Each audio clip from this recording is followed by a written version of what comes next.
Assalamualaikum warahmatullahi wabarakatuh. Alhamdulillahirabbil alamin wassalatu wassalamu ala asrafil anbiya'i wal mursalin wa ala alihi washabihi ajmain amma ba'du.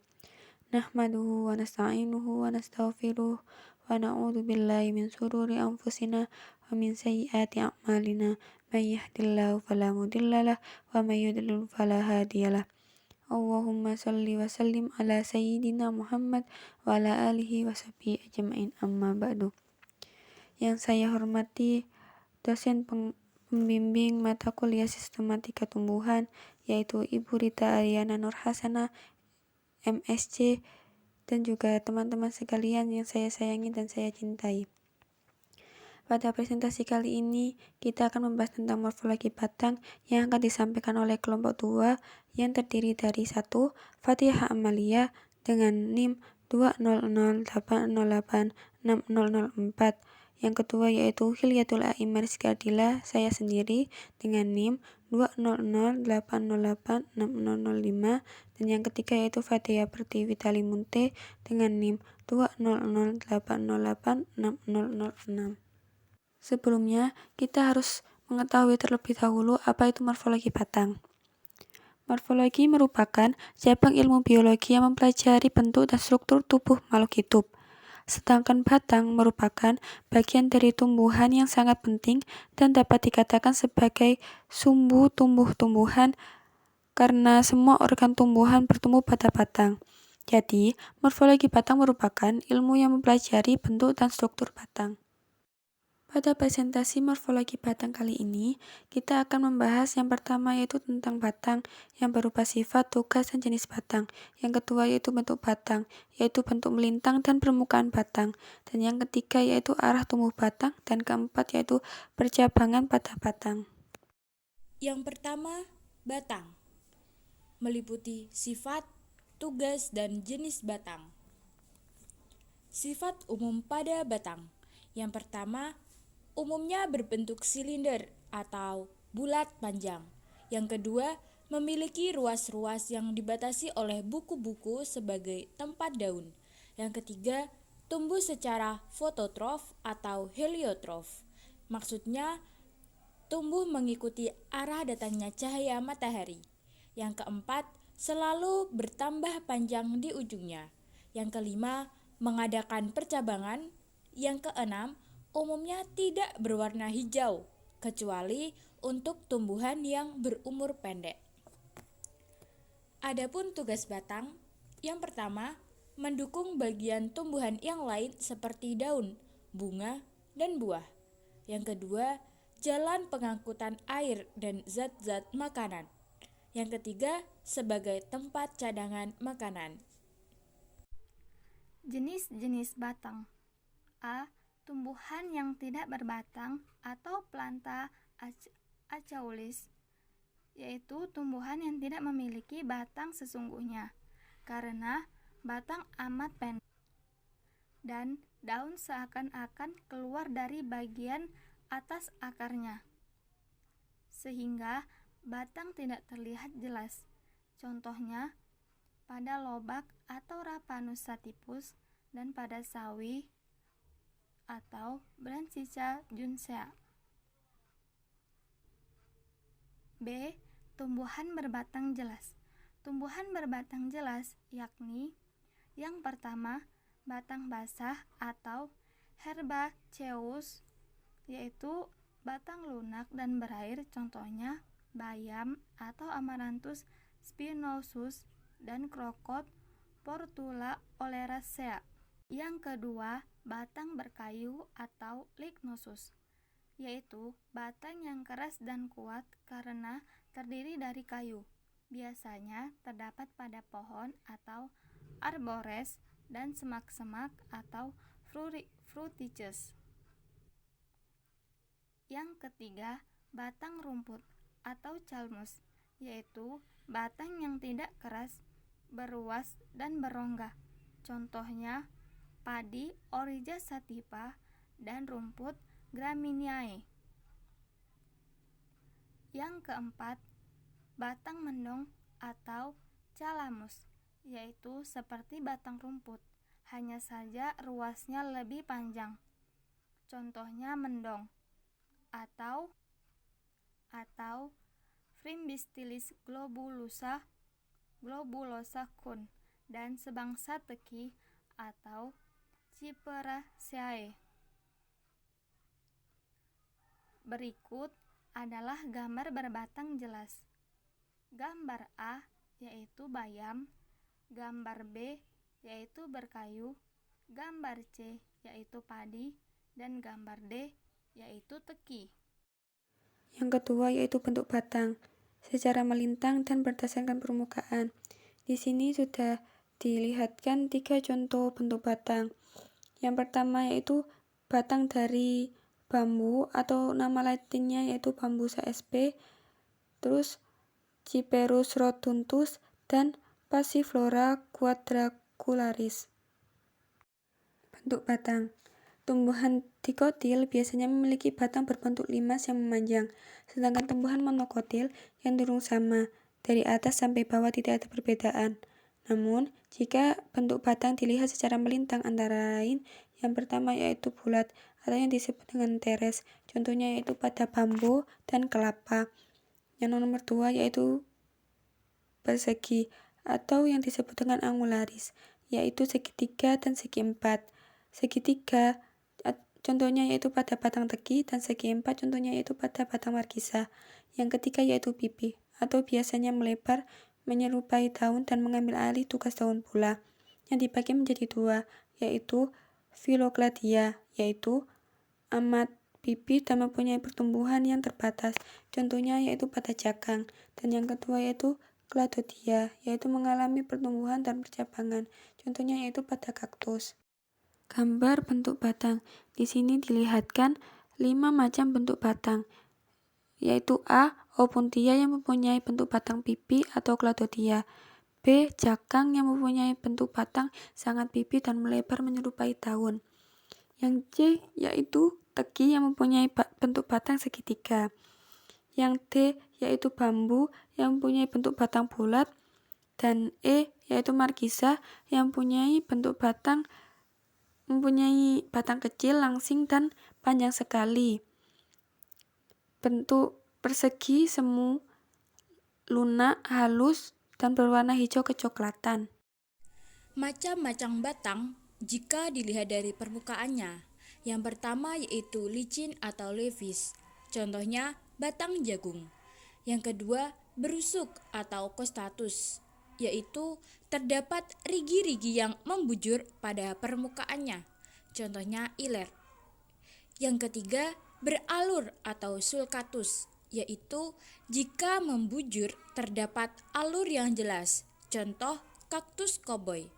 Yang keempat bersayap atau alatus, yaitu memiliki bentuk persegi namun pada sudutnya terdapat pelebaran yang tipis, contoh ubi dan markisa. Yang kelima berambut atau pilosus, contohnya tembakau. Yang keenam berduri atau spinosus, contohnya mawar. Yang ketujuh memperlihatkan bekas-bekas daun, contohnya pepaya dan kelapa. Yang kedelapan memperlihatkan bekas-bekas daun penumpu, contohnya nangka dan kelui. Yang kesembilan memperlihatkan banyak lentisel, contohnya sengon. Dan masih banyak keadaan-keadaan yang lain, misalnya lepasnya kerak atau kulit mati pada jambu dan kayu putih. Selanjutnya untuk gambar jenis permukaan batang, yaitu jagung untuk batang licin, iler untuk batang berusuk, kaktus koboi untuk batang beralur, markisa untuk batang bersayap, tembakau untuk batang berambut, jambu untuk batang yang melepaskan kerak atau kulit mati, pepaya untuk batang yang memperlihatkan bekas-bekas daun, kemudian mawar untuk batang yang berduri, kemudian kelapa yaitu batang yang memperlihatkan bekas-bekas daun penumpu, dan sengon merupakan contoh dari batang yang memperlihatkan banyak lentisel. Ketiga, arah tumbuh batang. Arah tumbuh batang. Pada umumnya, arah tumbuh batang mengikuti arah sinar matahari, namun tidak menutup kemungkinan jika terdapat variasi, yaitu A. Tegak lurus atau erectus, arahnya lurus ke atas, contohnya pepaya. B. Menggantung atau dependence, biasanya tumbuhan yang tumbuh di tepi jurang, contohnya rumput belang, atau tumbuhan yang hidup di atas pohon sebagai epifit, contohnya anggrek. C. Berbaring atau humifusus, batangnya terletak pada permukaan tanah, hanya saja ujungnya sedikit membengkok ke atas, contohnya semangka. D. Menjalar atau merayap, batang berbaring tetapi dari buku-bukunya keluar akar, contohnya ubi jalar. E. Serong ke atas atau condong, pangkal batang hendak berbaring tetapi bagian lainnya membelok ke atas, contohnya kacang tanah. F. Mengangguk, batang tumbuh tegak lurus ke atas namun ujungnya membengkok ke bawah, contohnya bunga matahari. G. Memanjat, batang tumbuh ke atas dengan menggunakan penunjang. Penunjang ini dapat berupa 1. Akar pelekat, contohnya sirih. 2. Akar pembelit, contohnya panili. 3. Cabang pembelit atau sulur dahan, contohnya anggur. 4. Daun pembelit, contohnya kembang sungsang. 5. Tangkai pembelit, contohnya kapri. 6. Duri, contohnya mawar atau bougainville. 7. Duri daun, contohnya rotan. 8. Kait, contohnya gambir. H. Membelit atau volubilis. Menurut arah pembelitnya dibagi menjadi 1. Membelit ke kiri, yaitu jika dilihat dari atas arah belitan berlawanan dengan jarum jam, contohnya yaitu pada kembang telang. Dan yang kedua yaitu membelit ke kanan, yaitu jika dilihat dari atas arah belitan searah dengan jarum jam, contohnya yaitu pada gadung. Contoh gambar arah tumbuh batang. Di sini sudah dilihatkan contoh-contoh arah tumbuh batang yang sudah disebutkan sesuai dengan penjelasan di atas. Bagian keempat, percabangan pada batang, meliputi cara percabangan, sifat percabangan, arah percabangan, dan umur tumbuhan. Cara percabangan. Batang merupakan salah satu bagian dari tumbuhan. Ada yang bercabang dan ada yang tidak bercabang. Yang tidak bercabang kebanyakan dari golongan tumbuhan yang berbiji tunggal atau monocotyledon. Contohnya jagung. Adapun cara percabangan bermacam-macam, yaitu yang pertama yaitu percabangan monopodial. Merupakan batang pokok selalu tampak jelas karena lebih besar dan lebih panjang dari cabang-cabangnya. Contohnya pohon cemara. Yang kedua, percabangan simpodial, yaitu batang pokok sukar ditentukan karena dalam perkembangannya kalah besar dan kalah cepat pertumbuhannya dengan cabangnya. Contohnya sawo manila.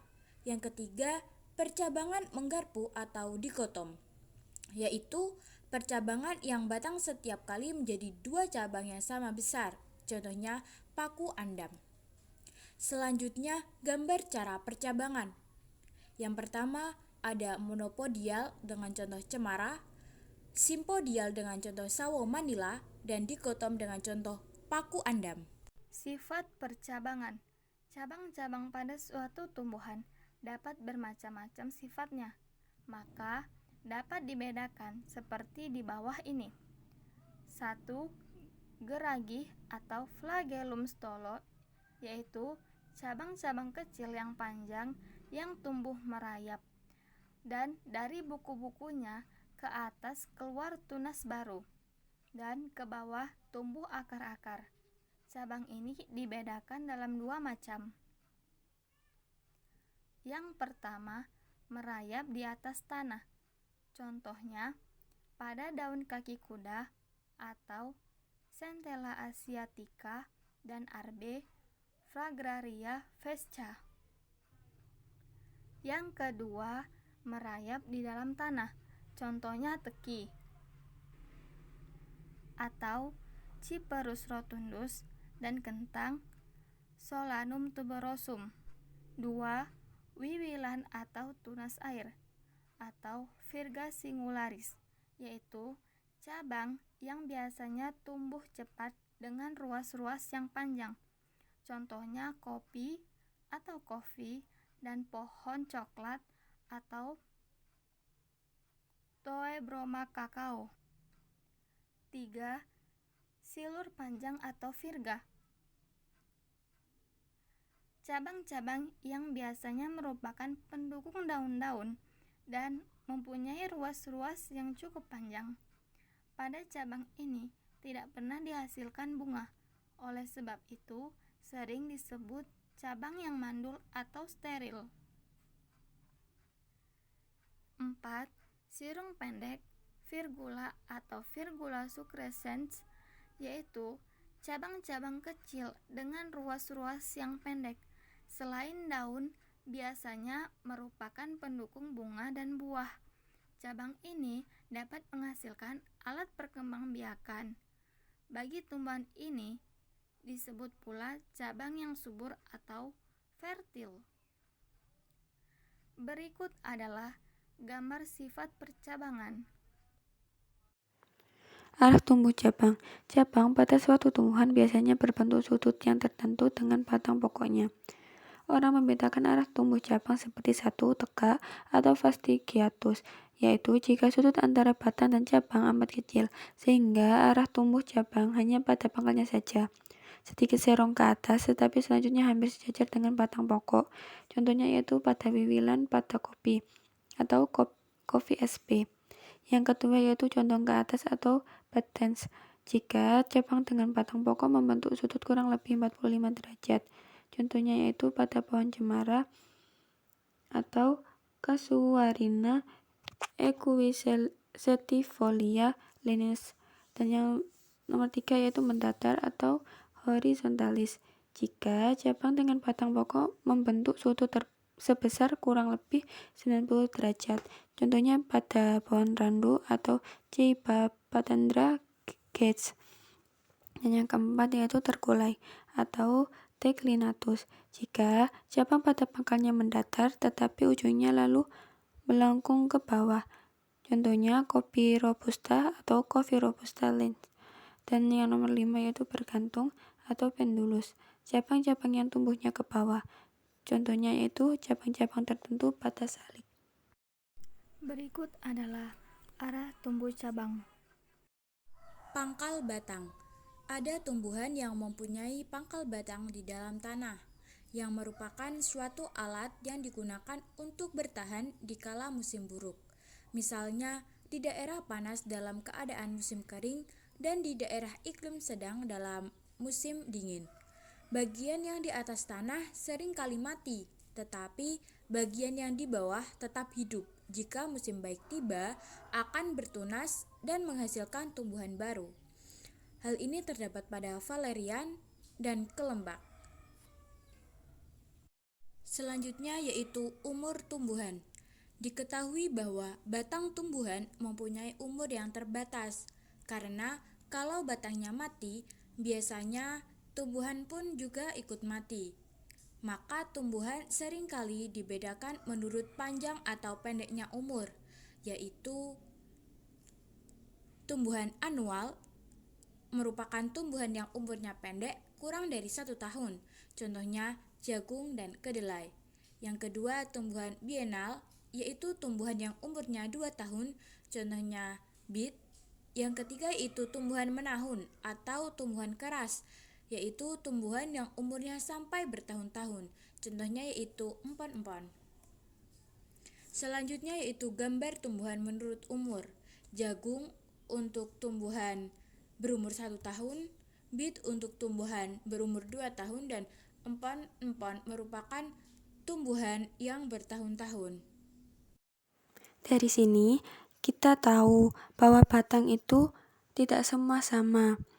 Ternyata batang itu mempunyai sifat, tugas, dan jenis yang berbeda-beda dari arah tumbuhnya, bentuknya, dan percabangannya. Sekian presentasi dari kelompok kami. Subhanakallahumma wa bihamdika asyhadu an la ilaha illa anta astaghfiruka wa atubu ilaik. Assalamualaikum warahmatullahi wabarakatuh.